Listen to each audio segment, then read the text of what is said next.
So as you can see, I've got the GS550 here beside me, and I've got this.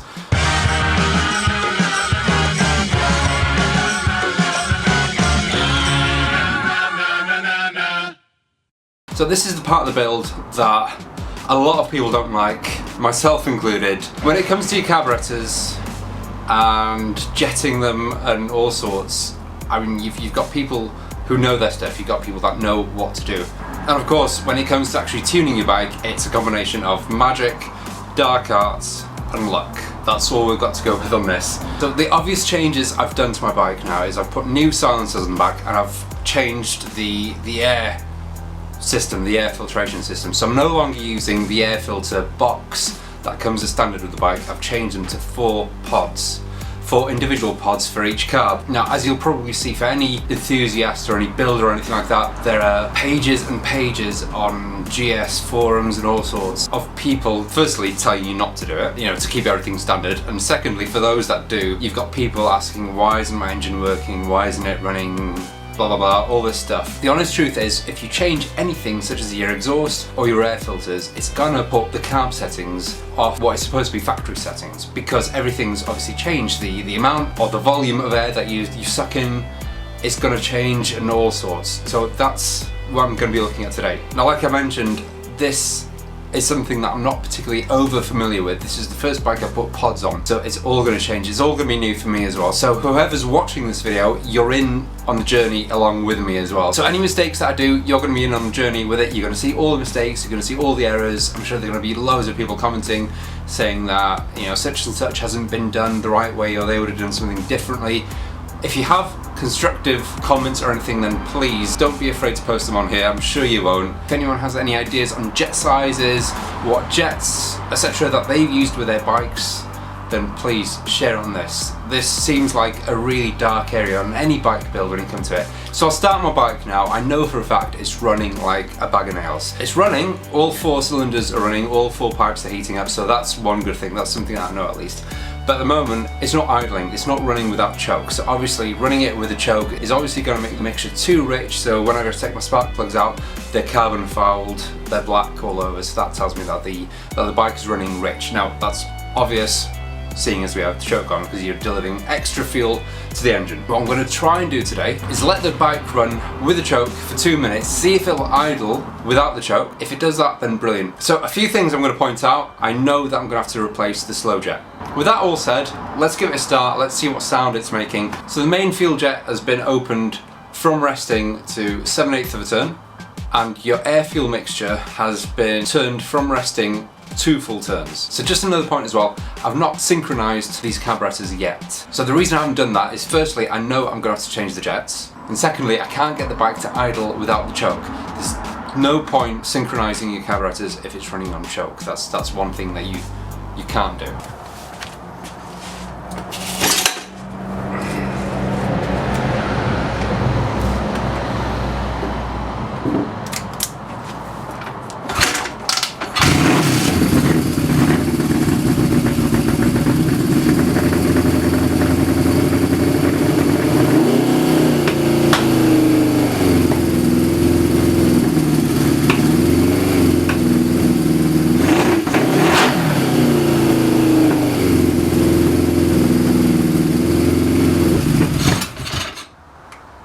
So as you saw there, it starts.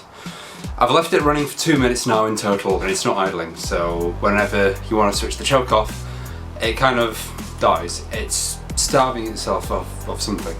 So because we've changed the air filter to using individual pods now, it's sucking in too much air. So I'm going to have to go up at least 1 jet size in slow jet. But reading up on forums as well, there's a few interesting theories and formulas on how many main jets you need to take up to. The first thing I can do is actually figure out what jets are in these. Now we're running Mikuni VM22SS. Now I think it's an 80 main jet, slow jet. I can't remember what number it is. Let's have a look at the book, and then that'll obviously tell us. So here we are. This is in obviously the Haynes manual that you got there. Oh, I've just lost that page, haven't I? Aha, there we are. Right. So let's read in on this. We have a GS550 And we are running, Maguni VM22SS. The main jet there is an 80. The pilot jet itself, 15. Second pilot, now this comes with a second pilot as well, so that's number of 50. So there are two charts floating around the internet. There's one from Denny something or other, I can't remember his second name. And what he says is if you're using a 4-to-2 system with custom pipes, then you have to add +1 on your main jet size. If you're using 4 pods, then you +3 on your main jet sizes, and you subtract by 1. So that'll give us an increase, 3 increases of a jet size. Now jet size increase via 2.75 size. Is it 2.50? I can't remember at the moment, I think it's 2.75. And so for every 3 sizes you go up on your main jet, you need to go up 1 size on your slow jet. So that's simple enough. Now the problem is, there's a second guide on the internet as well, which says that you +2 on your exhaust and you +4 on your pods, and you subtract by 2. So with that said, I now know that I need to order a slow jet and a main jet, work on my carbs, reject it, and then give it another go. I've heard of people changing their needles as well and filing the profile of the needle, so I'm not going to go quite into that yet. But there are other things I can check whilst I'm waiting for these jets to be delivered. I think they're kind of like a next day delivery anyway. So whilst I'm doing that, there are a couple of things that I can do to the bike just to double check it. So 2 things I'm going to check now, and one of them is the gap between the top of the valves. Now it says in the book what that gap should be, so I'm going to use my feeler gauges again. We've changed the boots, so we have no air leaks now. Also another thing is check the points, and I have checked the points before. I've worked on the points so many times, but I'll check them one last time. Failing that, I might invest in an electronic point system. Another thing I did notice as well is that I'd noticed a bit of oil leaking from the top of my rocker cover. I need to take my rocker cover off just to check my valves, so whilst I've got that off, I might as well sort out that leak as well. So there he goes. Actually, this is something I'm going to try first before I take the engine apart. I've taken these off. Obviously these are the pods, so they let too much air in. That's something that everyone knows. So I'm just going to try this. Now I'm not saying that people should do this. Like I said, before I strip the engine, why not try this? Now, I'm not saying that people should be driving around with half their cones covered up, but why not give it a go? I've read one bloke who says that this works. Because if this works, I'm not going to be riding around with duct tape strapped to the outside of my pods. At least I then know that, you know, there's a solution to the problem, so might as well.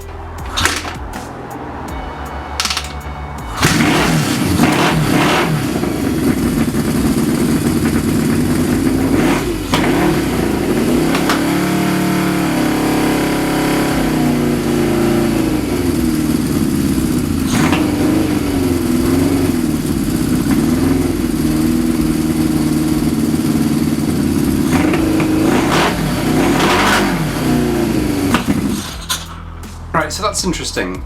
Covering my pods with gaffer tape and reducing the airflow into the engine actually let me run it without choke.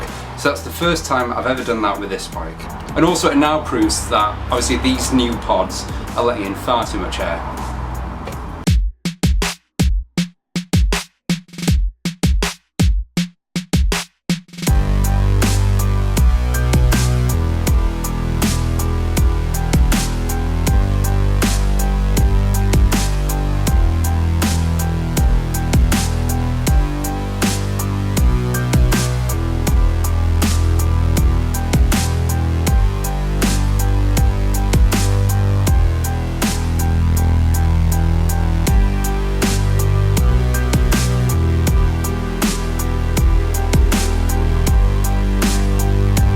Right, so just measuring all those now, I can see that the exhaust side of the valves are alright. The intake side is a bit worn. Okay, so I can get a mil through. The book says it should be between 0.3 to 0.8 mil of clearance. I can actually get a mil through. I can't get any bigger than a mil, but that means that it's gone over 0.8 anyway. So what I'm gonna have to do is get some shims now for that. So what I'm gonna do now for this coming week, obviously get the CX powder coated. Hopefully I can have that back by Friday, so that can be on Friday's video. I hope that they can do it by then. order the shims that I need for this, and also order the jets that I need for the carburetors, so then I can start playing around with it. We're getting a step closer. I know what things are wrong and I know how to correct them, so that's all to come. So as usual, if you like what you see, if you want to keep up to date with both bike builds and see if I actually get this on the road and MOT'd, I did have a date in mind. I wanted to get it on the road in time for the Distinguished Gentleman's Ride, which is on the 28th of September, but in all honesty, I can't see myself reaching that deadline at the moment. If you want to see how these two builds get on, then hit the subscribe button and I'll see you next week.